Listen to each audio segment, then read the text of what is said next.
Television पे अब चुड़ैल नहीं रही टीवी की सास, ना बहू है डायन, सिर्फ है प्यार प्यार और प्यार। जी हाँ, दिल से उसे अपना कर देखो, गले एक बार लगा कर देखो, भूल जाएगी मायका अपना, बहू को बेटी बुला कर देखो।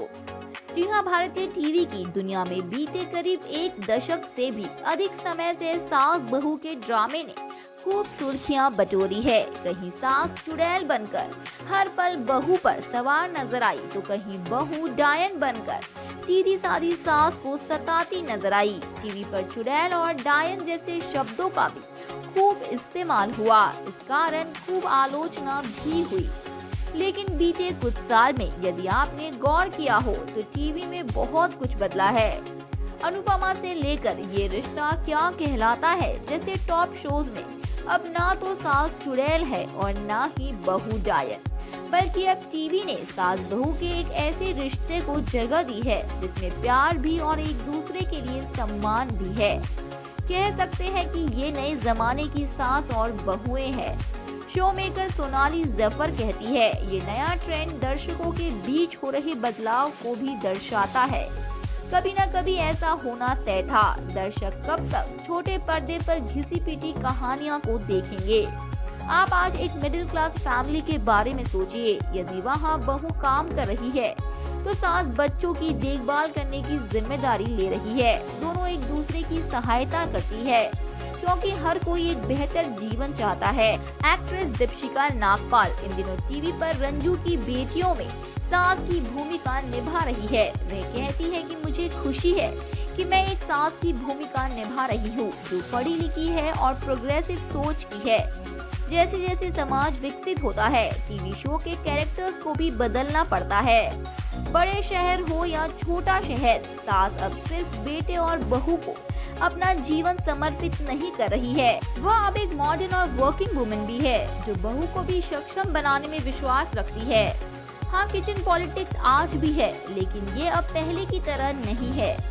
टीवी शो मौलिकी और बालिका वधू की राइटर गजरा कोटरी कहती है, लोग अब सास और बहू के झगड़े देखकर थक चुके हैं, इसलिए हम राइटर्स भी नए एंगल निकाल रहे हैं। राइटर दिव्या शर्मा इस पर बात करते हुए कहती है, अनुपमा में बा ने एक सामान्य सास के रूप में शुरुआत की, लेकिन बाद में अपनी बहू से प्यार करना सीखती है। तब भी जब बहू उसके बेटे को तलाक दे देती है, वह उससे प्यार करती है। इस तरह हमने किरदार में बदलाव किए हैं। इसमें कोई दो राह ही नहीं है कि बहू की सुबह की चाय में जहर मिलाने वाली सास अब गायब हो गई है।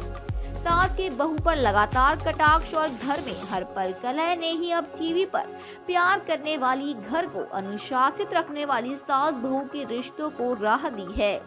हमारी वाली गुड न्यूज जैसे टीवी शोज में एक कदम आगे बढ़कर एक ऐसी सास को दिखाया है जो सरोगेसी तक के लिए तैयार हो जाती है क्योंकि उसके बहू और बेटे को बच्चा नहीं हो सकता है। ये बड़ा बदलाव है। इस तरह की टीवी शोज ने सास और बहू के रिश्ते को न सिर्फ नया नजरिया दिया है बल्कि समाज के लिए एक उदाहरण भी तैयार किया है। आपकी नजरों ने समझा में नारायणी शास्त्री एक प्रोग्रेसिव स्टार की भूमिका में है। वे कहती है कि मुझे खुशी है कि मैं किसी ऐसे किरदार को निभा रही हूँ जो न केवल सास है बल्कि परिवार में एक आधिकारिक व्यक्ति के तौर पर भी पेश आती है। वह बहू के अंग्रेजी नहीं जानने पर उसे अनपढ़ नहीं मानती है। असल में टीवी शोज को उदाहरण देना चाहिए कि एक सास अपनी बहू को कैसे सक्षम बना सकती है। टीवी पर अगर नए जमाने की ये सासू माँ धमाल मचा रही है तो इसका एक बड़ा कारण इन किरदारों को निभाने वाली एक्ट्रेस भी है। जी हाँ, रूपाली गांगुली से लेकर नारायणी शास्त्री और जूही परमार तक ने इन किरदारों में जान डाल दी है। स्क्रीन पर अधिक उम्र की दिखना अब इन एक्ट्रेस के लिए मायने नहीं रखता है। ये रिश्ता क्या कहलाता है में नायरा की सास की भूमिका निभाने वाली नियति जोशी कहती है कि वह पहले इस किरदार को निभाने से हिचक रही थी, लेकिन कुछ हफ्ते बाद उन्हें एहसास हुआ कि यहाँ सास का अवतार भी मॉडर्न है और वह अपनी सोच से भी प्रोग्रेसिव है।